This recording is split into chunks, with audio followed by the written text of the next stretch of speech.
welcome back to my channel.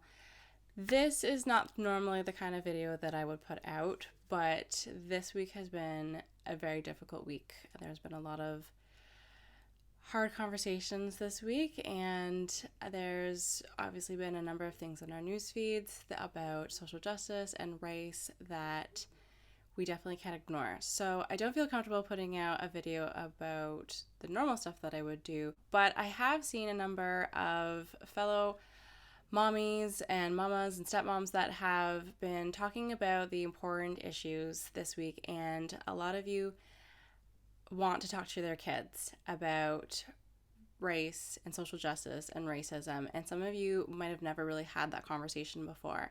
For myself, as a mixed race Black woman, my father is white of Irish descent. My mother is born and raised in Jamaica. And so talking about race has always been something that's very comfortable and normal growing up. But for those of you who have never really had to have these conversations, you might be wondering about how to have them. And so I thought this week I would share a couple of tips about how you can talk about race with your kids.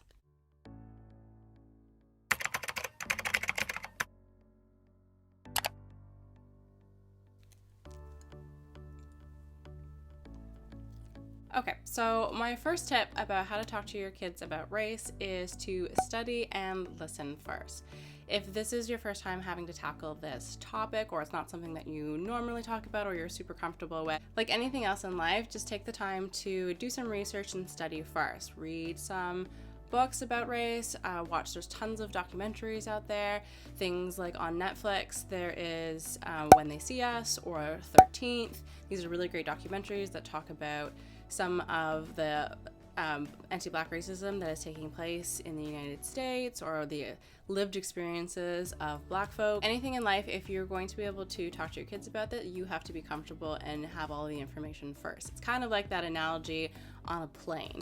Those of us who know that if you're on a plane and the oxygen levels drop, you're supposed to put on an oxygen mask, and most of us as parents were kind of taught to always take care of our kids first, but they actually teach you on a plane that if you don't put the oxygen mask out first, you might actually pass out before you're able to put the mask on your child. So in this case, similar rules apply. Get the information first before you can pass it on to your kids. My next tip is to start while they're young. This is the kind of conversation that you don't need to wait until they're getting older. You can regularly start having conversations about racial diversity and exposing your kids to diversity from a young age. Reading different books where the heroines are Asian or Black. If you can watch some movies where there's different characters that you can experience different cultures. Exposing your kids on a regular to diverse cultures will make them feel like this is something that's normal to them and help broaden their worldview right from the beginning.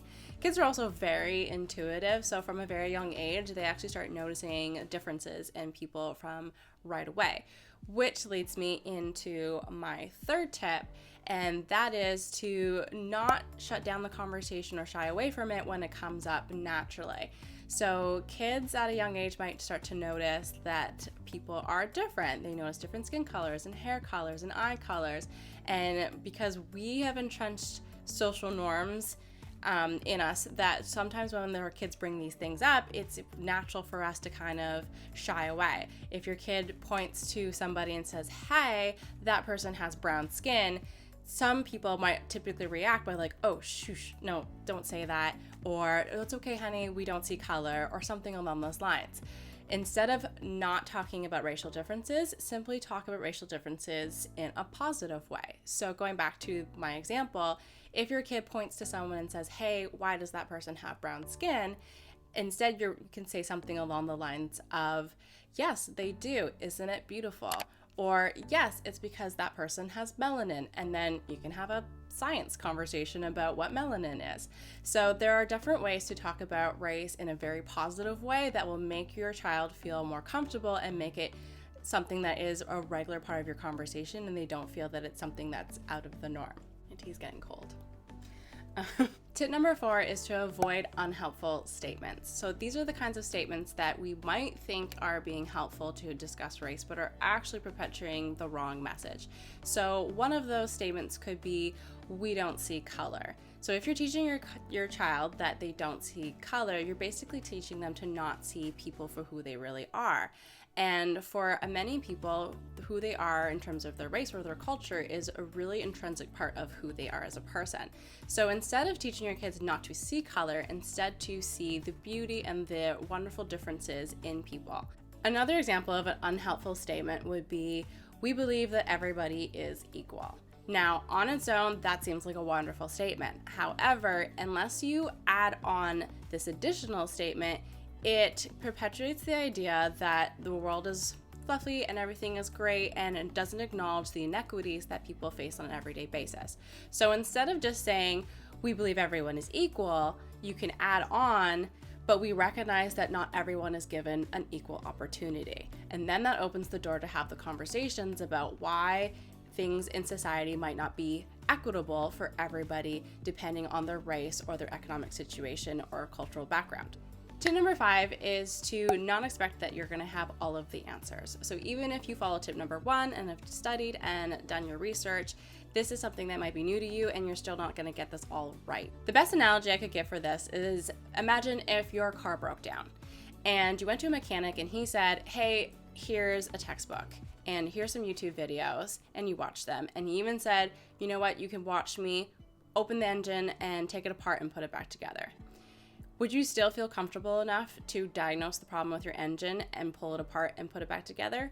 No, because even if you've done some of the research, it's the lived experiences that make you better at something. A mechanic is capable and comfortable with the work that he does or that she does because she's done this over and over and over again. They have lived experiences and they've come across things that are not necessarily in a textbook or something that is on a YouTube video that is going to make them an expert in that field. The same thing happens when you're discussing race or social justice. It's going to take some time. If you're new to it, you're going to get it wrong. You might say the wrong thing, and that's okay. You can tell your kids that you might not have all the right answers. And if they ask you a question you don't know, just simply tell them that you don't know. Say that you're going to take a look into it, you're going to find out, or even explain to them that you're still learning and that you're going to learn with them. That will make them understand that they're not always going to get these things right and won't make them feel that they can't talk about it unless they get it perfect. And lastly, tip number 6 is to understand that this is an ongoing conversation. This is not something that's going to happen in one discussion. Race and social justice are conversations that you need to have with your kids every single day. Those of us like myself and many families around the world who are racialized or people of color, we have those conversations all of the time.